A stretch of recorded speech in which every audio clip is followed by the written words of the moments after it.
Most people think Muhammad Ali was the greatest because he was fast. But his real secret? He was living 150 milliseconds in their future. Take the most famous fight of his life. In 1974, he let George Foreman, the hardest puncher alive, swing at him for 8 straight rounds, then knocked him out cold. People called it heart, but it was really that same hidden edge, a 150 millisecond flaw in the human brain that Ali learned to exploit. He didn't just survive that flaw, he weaponized it, turning every opponent's own mind into a trap. Welcome to Combat PhD, where we decode the science of combat and martial arts. To understand the trap Ali set, you first have to see why, for everyone else on Earth, a punch is impossible to dodge. A professional fighter's punch can reach your face in as little as 50 milliseconds. That's 1/20th of a single second. Your brain needs around 150 milliseconds just to register that the punch even exists. You lose this race every single time. Top professionals throw punches at over 20 miles per hour, from arm's length, that is functionally instant. And your nervous system needs about 25 more milliseconds after deciding just to start moving a limb at all. Complex scenes can take your brain up to half a second to fully process. The math is brutal. By the time you consciously see a punch in flight, it has already landed.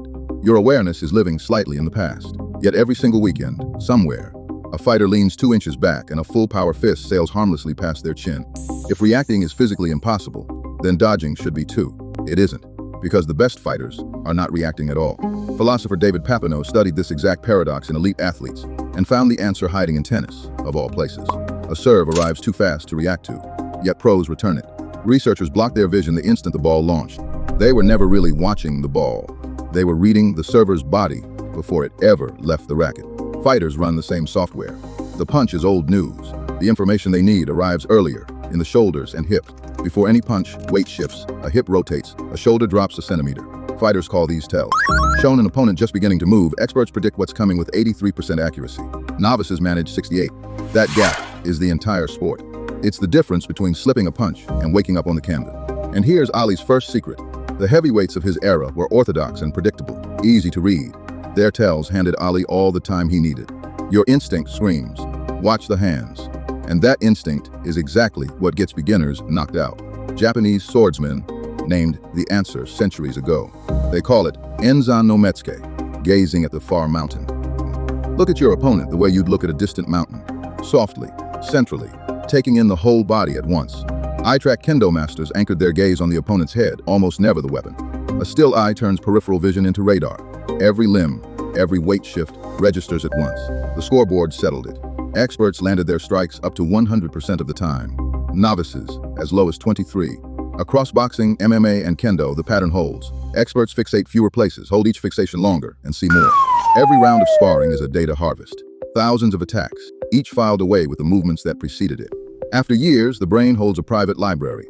This shoulder twitch means jab, that hip coil means low kick. Chess masters recognize patterns instead of calculating every move. A fighter's brain does the same with bodies. Here's the twist.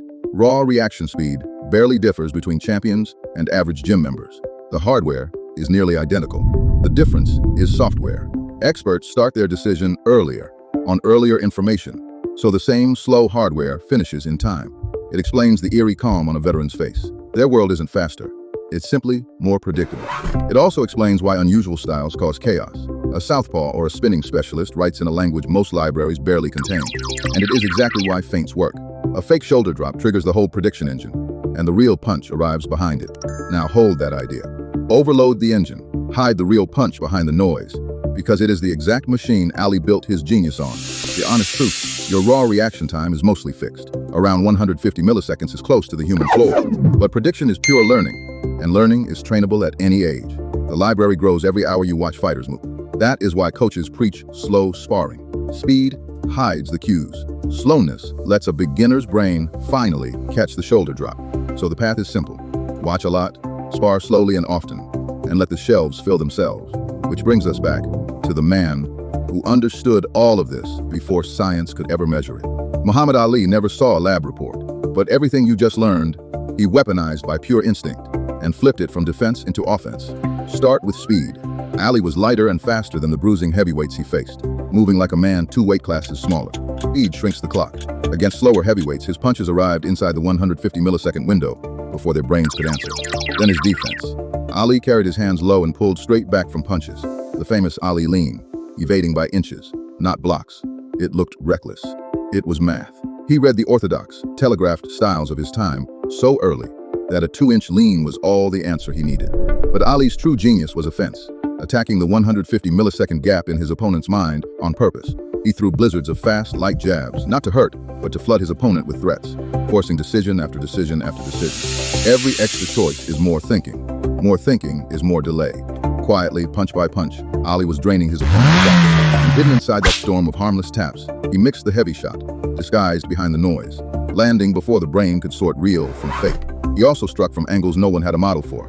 A snapping back fist, a sideways lead, punches his opponents had literally never filed away, and his footwork kept rewriting the problem. New positions, new distances, new angles, forcing opponents to resolve the fight instead of reacting to it. Then, in Zaire, in 1974, against the terrifying power of George Foreman, Ali ran the ultimate version of the trap. He leaned on the ropes and let Foreman throw everything, feeding a prediction engine that kept firing at a target that was never quite there. Punch after punch, Foreman spent himself, while Ali did the cheapest possible work. Tiny, efficient, already predicted answers. Rope-a-dope, they called it. Underneath the nickname, it was one man, forcing another to fight the clock and lose. The 8th round, the exhausted giant's reactions finally lagged far enough. Ali found the opening and ended it. On top of all of it sat the mind games, the taunts, the poetry, the sheer unpredictability. One more load on a brain already running late. Float like a butterfly, sting like a bee was never just a rhyme. It was the method. Be unreadable, then strike the gap. Strip everything away, and one truth remains. Those 150 milliseconds are the whole game, the razor's edge between landing a punch and eating one. But here is the part no fighter in history has ever escaped. The same clock that crowned Ali eventually turned against him. Age widened his window by a sliver, and by then he was the most filmed fighter alive. Years of footage filling every opponent's library. The unreadable had become readable. So the edge swung the other way, toward younger fighters with fresher reflexes and tricks he had no model for, doing to Ali exactly what he once did to everyone else. That pattern is undefeated in all of combat. The 150 millisecond gap always finds the faster, the fresher, the more unpredictable, and hands them the crown. Ali never lost his greatness. He lost the milliseconds. He simply opened that gap on more opponents and held it longer than anyone who ever lived. That is what made him the greatest. Ali proved the mind wins fights, but there is one weapon so efficient and so hard to answer that it quietly rewired all of modern MMA. Thrown from safe range, at almost no risk to the person throwing it. One man mastered it so completely that he climbed from nowhere to become a 2-division UFC world champion. His name is Alex Pereira. That story is next.